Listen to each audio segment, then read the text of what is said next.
we have representatives from Multnomah County Health Department and the Multnomah County Bridge operators who will be speaking on the recent expansion of the toxic algae bloom that was issued by OHA last night.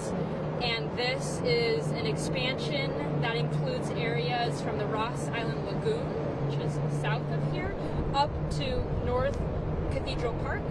And that is merging of two existing advisories. So now the entire river between those 2 points is under a recreational health advisory. So I'm going to give it off to the experts to speak more on what people should be avoiding and watching out and what they should do if they get in contact with the water. Can you, just say who you are? Yes, my name is Sarah Dean, and SarahDean, and I am a spokesperson for the health department. Hi everyone, I'm Beth Appert, B-E-T-H-A-P-P-E-R-T. I'm a program specialist senior with the Healthy Homes and Communities team in environmental health at Multnomah County Health Department. As Sarah told you, last night we saw that 2 algae blooms merged, and she gave you the span of that. What's unusual about this, it may have happened in the past, but the unusual part is that it happened so quickly. So this was rather rapid. And the 3 things that cause algae blooms are sunlight, which we're experiencing a lot of this week, as well as nutrients like nitrogen and phosphorus, and also still water or stagnant water. So we usually want to say jump in the Willamette River and enjoy it because we're all about recreating, especially on hot days like today and this last week. However, right now, because the Oregon Health Authority has issued this advisory, we're encouraging people not to swim in this section of the river. If people want to swim, go south of here, south of the Ross Island Lagoon, and still recreate in the water.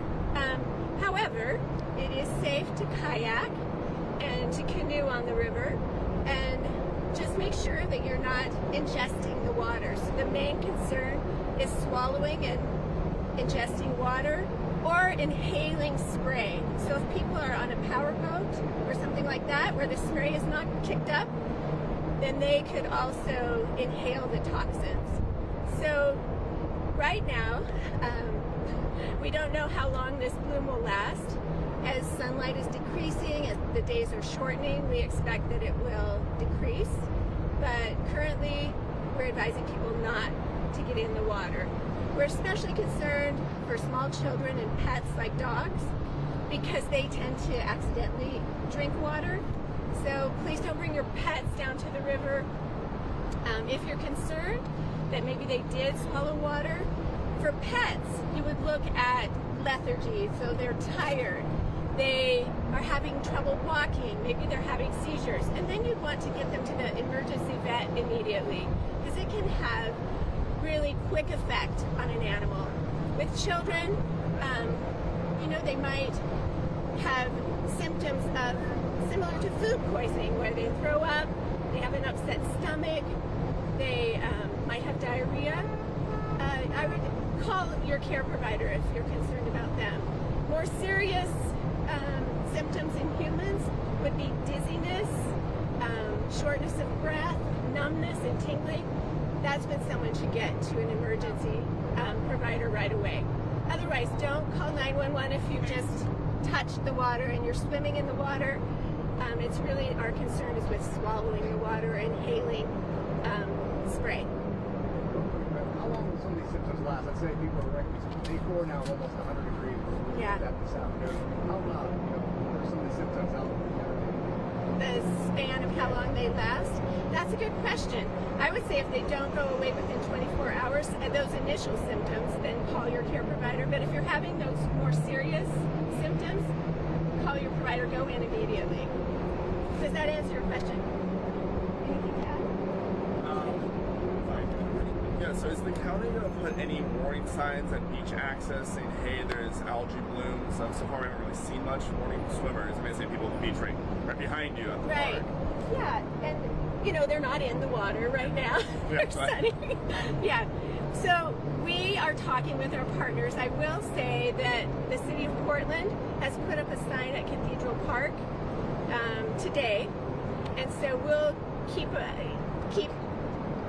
monitoring that and talking to our partners, which are OHA, Oregon Health Authority, DEQ, which does the sampling of the water, and then also the City of Portland and the U.S. Geological Survey folks. So we'll keep talking about where signs should be, but good point.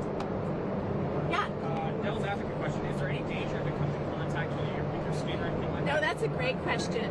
So it's not absorbed through our skin. So, but we do say people should rinse off their pets if they do come in contact with it. Mainly pets lick their fur, and that could be danger. But it's ingesting or inhaling, not absorbed through skin. To follow up that, say, just out of curiosity, open cut in your like Right. arm or something like that.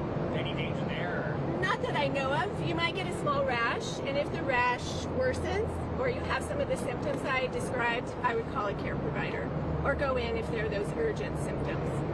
Yeah. Tourist attractions, like some of the speedboats go by. Are you guys Right. alerting those companies as well about the algae bloom? You know, I think that we should. We did notify the Sheriff's River Patrol, but I think that that would be a good thing for us to do because we work with them as well.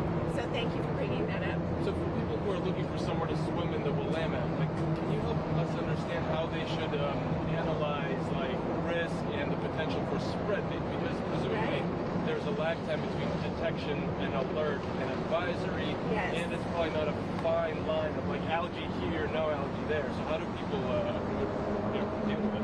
Yeah, that is a really good question as well, and it's absolutely true. So our statement, an Oregon Health Authority statement, is when in doubt, stay out. And there are some cooling areas and splash pads around the county, so I would recommend people choose other places, and they can go to molco.us/hot and find those areas around the county to cool off. But if they see the green-blue algae on top of the river or on the water, don't go in, but if in doubt, stay out. And how do people know that what they're looking at is algae if they're not experts in this field? They may not know, so stay out. So just not those swim in the Willamette period. No, if they see any algae, when in doubt, stay out. This would be my recommendation. But I believe this is an Oregon Health Authority person, perhaps. You can always send people to the Oregon Health Authority Harmful Algae Bloom website, and they post updates. Like you said, there could be a lag, so stay out if you're not sure. But that would be where the most recent updates are. Would you like to say a few words? So say your name and title, and then you can do it as well. Are you ready for Oregon Health Authority? No. Yeah. And then we have a special guest. Hi, I'm Curtis Coon. I am the Healthy Waters Program Coordinator at the Oregon Health Authority. And I'll just follow up a little bit on, what do you look for if you're not an expert in harmful algae blooms. The first thing is if the water looks like it's bright blue, green, it's foamy, scummy, looks like paint's been spilled on it, could be a reddish brown color, it looks bad, or if it smells bad, that's an indication that you just want to stay out. And that gets back to the point of when in doubt, stay out. The other thing, people come down the river with their dogs, and it's important to know that algae that is actually a cyanobacteria that can float in the water. It can also be attached on the bottom surface of the river, or on rocks, or on the docks. And that slime itself, cyanobacteria with cyanotoxins, can also be part of that. So don't let your dog eat that. If you see a floating scum or slime, or you see it on the side of the river, washed up on the side, try to keep them away from that. So, kind of on that theme of dogs, if they do go out in the water, try and not come down with the dogs in the water in this area at this point in time. But if you do, make sure that you keep them from licking their fur. That could have that cyanobacteria, cyanotoxins on it. And also try to rinse them off with fresh water as soon as you can. This is a question that's already asked in that last season. You're on the other side by boat. Forwards Beach, there was no signage at all saying about the algae bloom. Are you guys going to be posting more signs around on this section of the land? I understand that the city of Portland is working to put up signs at this point in time. And so, yeah, I can check back in with them. I know that also down at Cathedral Park there was a lack of signs last night, so I know that they're down there putting those up. So, yeah, I'll check back in with the city of Portland. I provided them some templates for signage that they can use to post along the river. So I'm sure there are people in the public that are thinking, oh, why doesn't the county or state just clean up the algae? Talk to me about, being at the mercy of the weather and, not being able to really clean this up. Yeah, you're right. I mean, the weather is one thing. The warm conditions certainly spark more chemical and microbial activity, just in general, in water, in anything. The other important thing is nutrients. So where you have a large sort of reservoir of nutrients, and by that I mean nitrogen and phosphorus, then you're going to have the conditions that are right for the growth of cyanobacteria. So when you get into that question of how do you clean it up, that's a super complex question, and it gets to some pretty large scale efforts that needed to take place. And I know that the Oregon Department of Environmental Quality, they work on those sorts of solutions and develop total maximum daily loads and help with local partners develop best management practices to try and reduce the entry of any sorts of pollutants into the river. And so the nitrogen and phosphorus, explain to me where that comes from. Is it pollution? Like, where do the nutrients come from? Nitrogen and phosphorus nutrients, they can come from many places. Here in the city, it can come from municipal and stormwater drainage, any sort of soaps or lawn fertilizers, that sort of stuff can wash into the river. That's sort of a local impact, and that sort of stuff, to the extent that it's not treated, and I think it is pretty well treated, that comes out as well. But then you go further up the river, and then you're looking at the use of fertilizers in agriculture and also in forestry, and then anytime when you have any sort of erosion that washes nutrients and or soil into the river, then that's just another opportunity for that to get into the river. Hunter said something about the cleanup process. I mean, in a simple way, it takes time. You need the perfect elements of cooler weather, maybe some rains. Can you talk a little bit about that? Sure. I mean, the actual active cleanup, that's a scale of years and years and years. But mainly when, what we're talking about for this particular bloom, it is a matter of time. It's the weather, cooling off. It's the river levels coming back up and allowing more flushing to flush all of that stuff down out, and then also, for that cyanobacteria to all die off and get down to a level that's low enough that it's not producing the cyanotoxins at a level that's of concern. So Beth mentioned that what's unusual this time around is how fast it spread. So what are the hypotheses for why that might be, and whether those conditions mean you would expect it to further expand before it starts retreating? Yeah, gosh, I can just give you a guess because I haven't been out there in the field. I was actually gone for the last 2 weeks. But the super hot weather, of course, would help to just stimulate that growth. And anything that would have flushed that out of the lagoon, down the channel, down the river. Yeah. And we've seen in the past, we've seen this happen before. So it's not much of a surprise. Do you expect it to expand, to spread to where more sections of the river will be? It's possible, and that's why we combined the two advisories. You know that we had the advisory down from the Willamette Cove down to Cathedral Park, and that was based on cyanotoxin data. And we were just concerned with seeing it how it, it's obvious down through the city, and that that growth or that plume, if you will, could continue down through the river. So just out of an abundance of caution, we posted that advisory to combine the two. And then what's going to happen is DEQ is actually out today on a boat, and they're cruising the river and making observations and taking samples. And that'll help us get a better idea of where the conditions are, most of concern, and to see whether or not the advisory expands or goes back into 2 pieces or goes away completely. And that's what we want to see in the long run, is the toxin levels go down wherever they're monitoring, so we can lift the advisory completely. So the 2 pieces, we say pieces, Ross Islands and Torres, and keep them apart. But now we're getting in between those 2.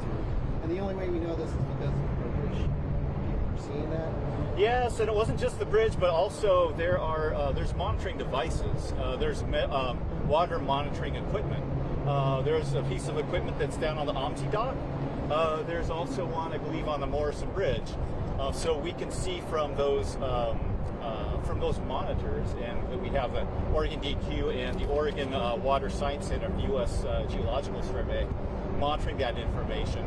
We can also see, looking at satellite imagery, where you can see those high levels of, an indication of cyanobacteria coming out of the lagoon and down the river into the city. And that's, yeah. One thing folks might know is that the river flows north. That was something new to me when I started studying the river. So that might explain some of that flow going north.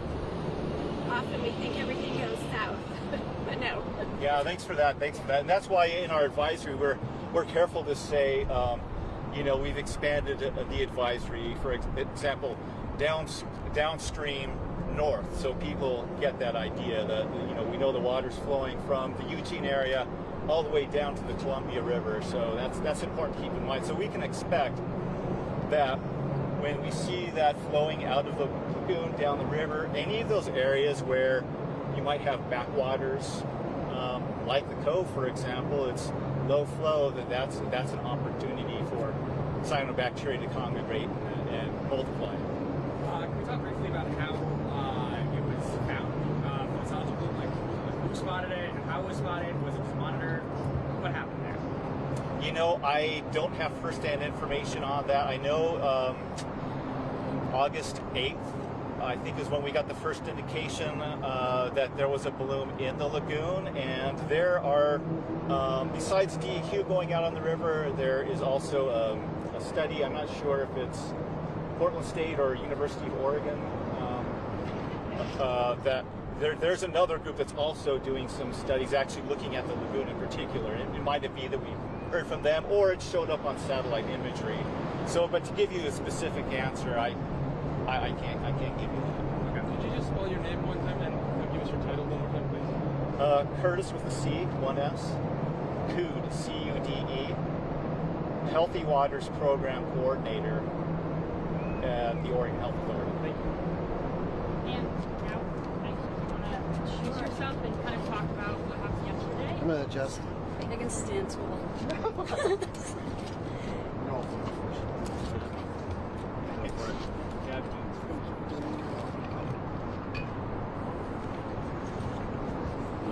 Thank you.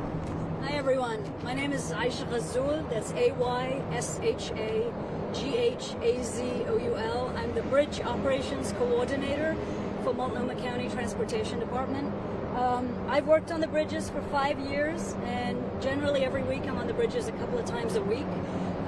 I was actually planning on kayaking over the weekend, but I saw the algae posting, so I decided to go upriver. But then on Monday, I was on the Hawthorne Bridge, and I looked down and everything seemed fine, but I noticed the river was definitely a little more green. But nothing that I haven't seen before, but there was definitely a different hue to it. And then yesterday, as soon as I got to the bridge and climbed the stairs, there was very visible neon green, and that is the best way I can describe it. It is very bright. And when you look out on the river here, you're looking at it from a very low angle, so it's really hard to tell colors, and it's really hard to see through the water. But we are way up in the tower, not up there where the counterweights are, but where the flag is blowing. That is where we sit. And so when we look directly down, we can see straight through the water. And it was very apparent to me just how much I presumed it was algae, because I'd never seen anything like that. And it was literally like swirls of paint. obviously this concerned me, but already there'd been postings out there. But I just felt it was maybe a little more, it had spread, it was heading downriver. I didn't know, because I knew the area that I was more worried about was near Ross Isle. So I contacted someone in the county, and then obviously they, took it from there. So just this bridge, the other bridges haven't seen? So we only staff the other bridges in the swing shift and the graveyard, so there's no one on the other bridges. I will also say the river has been running fairly low, typical of this time of year. Yesterday it was at about 2 feet, 3 feet. What that means is the river is running much, much slower. And as I mentioned, without motion, without the river moving more quickly, it's very hard for this to move downriver, and it's very hard for it to dissipate. So it clumps together in what look like pools of paint. Now obviously if you're in the river, you're simply not going to see that because you're sort of at that same level. And even from here, it might be a bit difficult. But when I was walking off the bridge yesterday, you could definitely see it even from just that height. So it was definitely, after 5 years, I'd never seen it that intensely. Would you say it's contributed to the heat that we've been seeing? It's going to be day 4 of our heat wave. Yeah. I mean, I don't know enough about how algae is formed, obviously, but everything that I'm learning, it's definitely heat. And I really believe also the movement of the water. If it's not moving, nothing is going to move, So I think it's just becoming a little more stagnant. And I could see the algae moving, but very, very slowly. I mean, I could take photographs clearly, and it was there 5 minutes later. So there is not a lot of motion right now in the water to get it down to the Columbia to dissipate it in that way. So.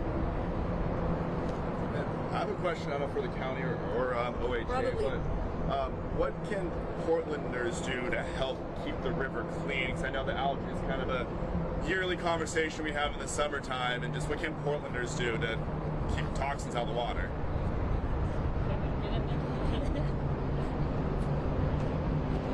So the question is, what could the community do to reduce our risk of harmful algae Keep the river clean. and to keep the river clean? Yeah, so Curtis mentioned a few things. The detergents we use, do they contain phosphorus? Check what you're using and it's going down the drain. Do you put a lot of fertilizer on your yard and have runoff into our stormwater drainage? That could be something that's contributing, so check that. Also, our fossil fuels contribute potentially because of nitrogen, so we can drive less and do things like that. Is there anything you want to add?